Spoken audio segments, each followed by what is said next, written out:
welcome back. This is Sam from Samantha Jayne Crafts. Today's topic is embroidery. We're going to continue where I left off on the last video. Today's topic, as I said, embroidery, but we're focusing on machine embroidery using the embroidery machine. We're going to either use some of the new threads that I've just received or maybe use the old ones. I'm not sure yet, depending on which design we're using. Just going to turn the machine on. Well, there it is. It's turning on now. What I've been doing is, as I explained on a previous video, a lot of the designs on my machine were indecipherable. So I've taken it upon myself to make a stitch library, which is in a folder, and each picture represents a design on the machine. If I just show you quickly here, this is the display panel. It shows you 1, 2, 3, 4. That's on page 1 of 14 pages. They're the designs that are built into the machine already. It does, however, come with a memory stick there, which goes in here. Now I've now I've done all the designs in my stitch library that are built into the machine, but I've only done a couple that are from the USB. So I thought we'd do that together while I'm on the video, so you can have a brief look into what the machine does. So first you take off the frame. Ideally you will be using stabilizer, which I do have, but I don't want to waste it as it's not for anybody else. This is just for my personal preference, just for me to use in my stitch library. So I'm just using cheap fabric. It's actually, I think it was lining of some sort, so I'm just using that just so I can get an idea of what each design looks like. I'm hoping to do one picture of every design, both on the machine and on the USB memory stick, so I can have a better idea of what patterns I want to do for future reference. If I want to do a project, for instance, that's got a rabbit on it, I know which design to look for, because I'll just have to follow the pattern that I'm looking for in the book, and then I'll just look for the number that it says on there and correspond it with the number that's on the machine. So that's the idea anyway. As I said, this is just for my personal things, just so I've got it as a backup so I can see what the designs are. So let's just put this, well, I can get the frame on, this on, and then we'll have a little look on the designs that are on the USB. To do that, we go to the machine, we press this button here, which is the picture of the memory stick. EMBF, that's the file that is on the stick, so you click that, and then you can go through all these different designs. There's 25 pages on this, and each page has 4 designs, I believe. But if you look closely, you can see each one has got either something. I mean, this is, I've just clicked that one now. This one, I think, if I remember right, is a rabbit. Yeah, there's the rabbit. It contains 3 colours. So, but I already know what these patterns are because I've used these quite regularly on my baby cardigans. So we won't bother with that design today. We'll have a look. One of the other ones, and to scroll to the next page you click this button to go across. Bale D. See, there's no idea how you were supposed to understand what that is without pressing it, and I've just pressed it again. Don't know which one I've pressed now. See, that's a bumblebee. You can just make out the bee, but you can't make out the rest of the design. So I'll just click it to make sure that's the right one. Now see, that's another rabbit. So on the next page, wasn't it? That one.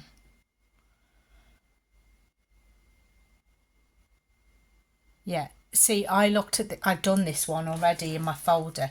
If you look at that, what do you think that is? I thought it was a butterfly of some sort on a leaf, but if I go back to my folder and find that corresponding picture, pretty sure I've already done that one.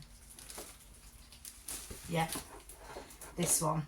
It's actually a dog, believe it or not, or at least I think it's a dog.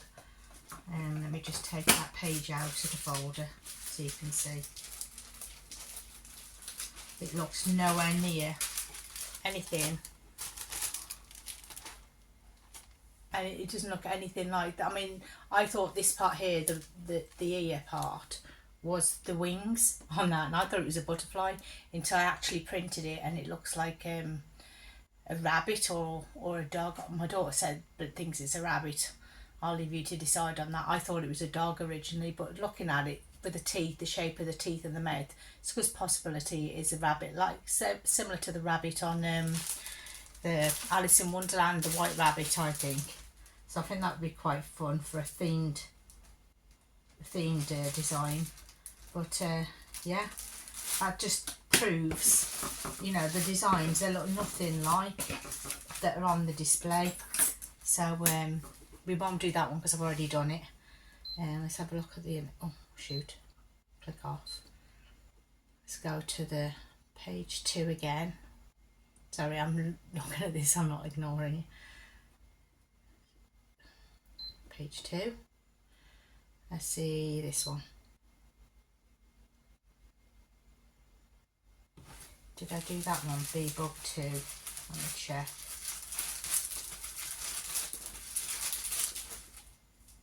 Oh, that's B-Bug 1. Yeah, I haven't done that one. So I'll do this one, B-Bug 2. This has got 8 colours on it. It tells you on the design, on the screen. I don't know if you can see properly. There's 8 colours there. To find out what the colours you need to use, you click this. Sometimes having long nails makes it difficult to press a button. There you go. And these, it'll show you all in order of where the numbers are used, 1, 2, 3, 4, in order of the colours that you need to use. And then there's 5, 6, 7, 8. So you go back to the first colour you'd use would be olive drab. So I just sort of guess what colour I think it is, because the brother threads, I think this machine was for brother threads. However, the brother threads that I've got don't correspond with these, so they must have changed the colour system numbers since this machine was made. So unfortunately I'm just having to guess at what colours they are. So olive drab, I'm reckoning that's like a medium-ish olivey green. Maybe see if we can find something similar.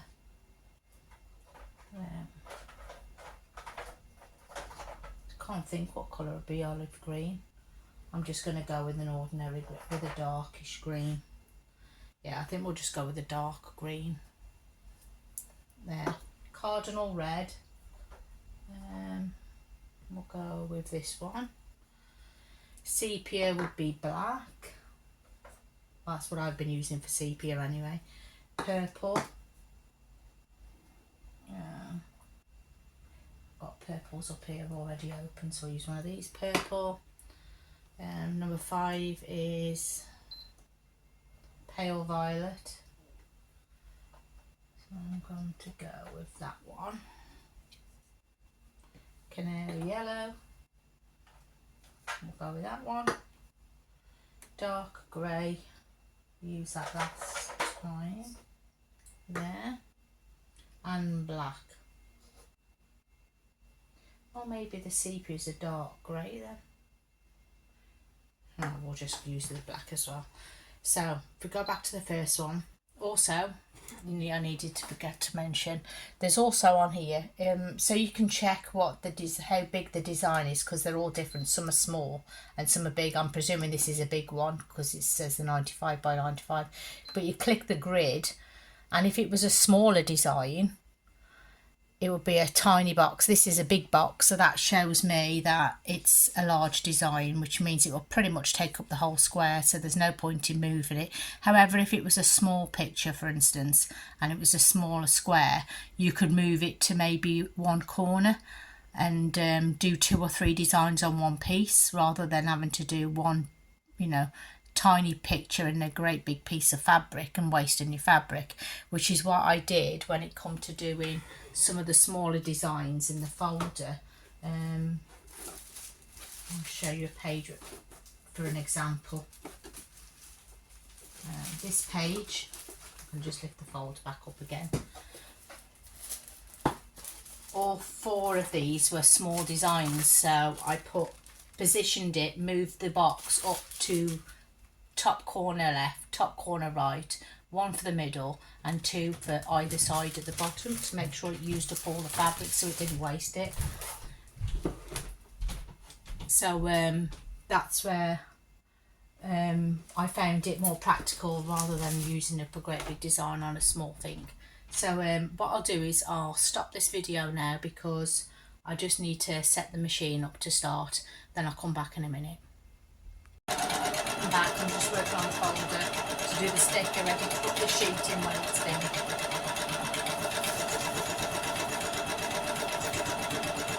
Do that, I use the sticking label so I can, oh, that colour's finished. So I can write down each number of whatever colour I've used, so I know if I want to do that colour again, I know which colour thread to use by looking at the number that's on the bottom, beyond the bottom. And you can see it there because I'm right next to the window. So next colour, it says tells you to change colour, so you click OK and then it tells you what colour's next to put on, and it's cardinal red. Put that on. Oh, thread the machine. Put my glasses on so I can see to thread it, because my sight's getting worse by the day. And I can go back to my copper. Ready? That's threaded. And once you've threaded, then you could change colours. You click start and then the machine resumes the sewing for the next part of the pattern. Right, so colour was 534. That one here.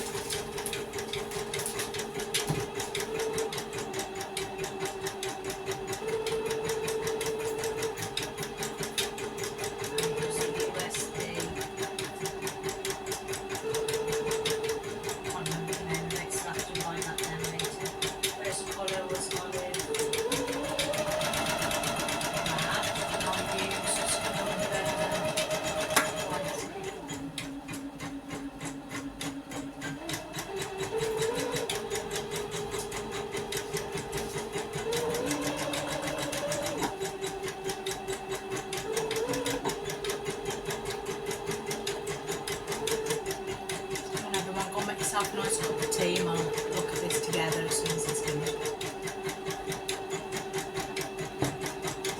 Nice.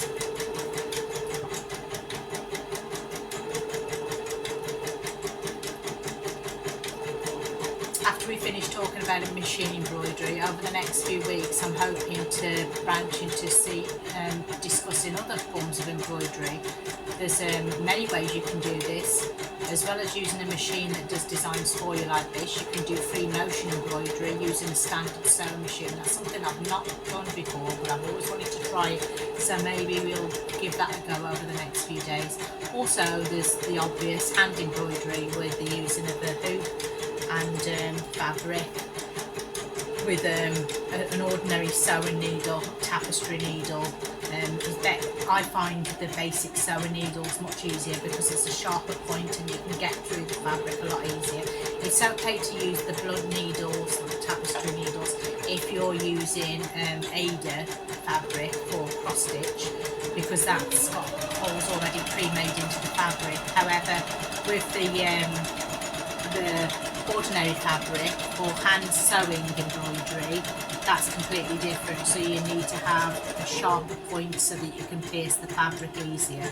So I use basic standard sewing needles for embroidery with a large eye for the needle, otherwise you can't thread the embroidery, because a lot of embroideries you need 2 strands of embroidery silk. So I found that that's a lot easier if you've got a needle that's got a larger eye to thread. So yeah, that's something else we'll be talking about over the next few weeks. After we've gone to finish dealing with embroidery, we're going to go back to the wool side of things, and I'm hoping to talk next about continue where we left off with crochet, different forms of crochet, and also talking at knitting and the different types of knitting that you can do with it, 4-point needles, cable needles, needles that are on cord, circular needles. There's a wide variety of patterns and things that you can do with knitting. I do love knitting. I tend to do a lot of baby knitting, mainly cardigans, hats, pom hats, but I also put the babies' names on the pom hats, as I mentioned before, using my embroidery machine. So the combination of all the machines, they all serve their purpose for different things. Another thing that I want to be going on to at a later date, as well as hand embroidery and sewing and knitting, is sewing using the sewing machine and following a pattern. So if that's something you're interested, keep an eye out on the page on this channel. Over the next few weeks I'm hoping to cover all the basics. Another thing that I want to go into as well before I finish is my spinning wheel. I had a spinning wheel I bought just before we moved into this house, and it took me about an hour and a half to oil it to make sure that it was all in working order. It's now fully functional. However, I have not got a clue on how to use it, so I'm going to be following some, seeing if I can find some courses, maybe somewhere where I can learn all the process of wool from the sheep to cleaning, processing of the yarn before being processed to be able to use on the spinning wheel. I find it all fascinating. So that's something we'll be looking at some point, and hopefully I'd like to go to one of the wool events. I see a lot of the other creators in the UK that go to these events, and I often think, oh yeah, I might like to try that, but it's something I've not got around to doing this yet. But hopefully in the next few months there may be another one up that comes up just as close, so I may be able to look into. This picture is almost done. Looks like that's a flower. See what I mean now? You can't tell what those pictures are, but just by looking at the display image. It's really difficult. So this video may take a few days for me to post out because I won't be gone. I'll have to edit it first to make sure everything's all right before I put it out. But yeah, so don't expect a video straight after this video is aired, because it may take me a while to get onto the computer for editing, and to be able to bear sitting in the craft room for longer than half an hour is a big goal lately with the heat here. So yeah, so what I'll do is I'll stop this video now, and because I think there's still another 6 colours left to do, so it's going to take up a big chunk of this video. So if I leave it for now, and then I'll come back when we're on the last colour. I just had to stop that for a minute. I could hear noise in the background, so I just thought I'd stop just to discuss. Just doing the last colour now. This is basically the black colour thread, which just does the outline of the design really. So basically you just put the bobbin on the top, thread it through, basically like an ordinary sewing machine really. Down through there, up through there, through there, through the guide, into the needle, and then you press start, and then the machine does the rest of the work for you. This is just doing the facial features now. Just got to cut off the long strands, pull that out.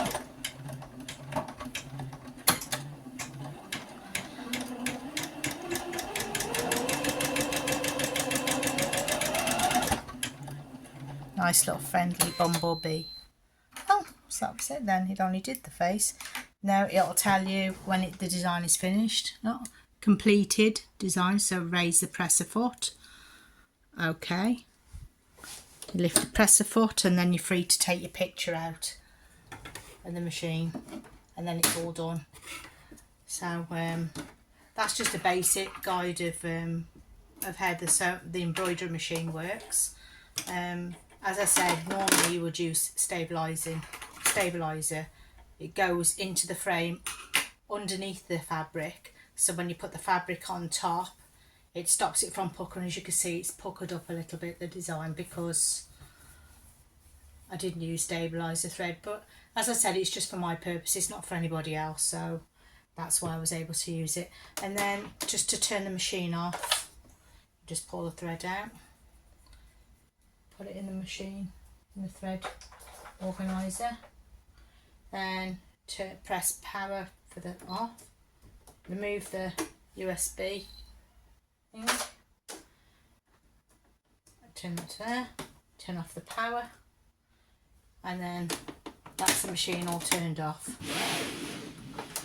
So it's just a case of turning it off at the wall now, make sure that's all done.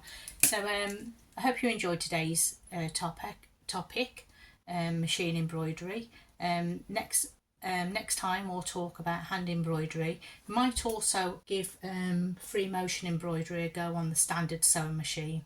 See, I might have a little play with that first myself before doing a video, just in case I make a total flop of it, because I've not tried it before. It looks pretty straightforward. It just means you take off the main foot, and instead of using the foot, you just use the machine, and the machine just powers the needle up and down without using the fabric foot to guide the fabric through the machine. That's all the only difference. And it comes with a round foot, which I think I've got in here. Some sewing machine box. I'm not sure if it's in there actually. It might be in one of my other compartments. Oh no, here we go. There we go. This is what they look like, the free motion embroidery foot.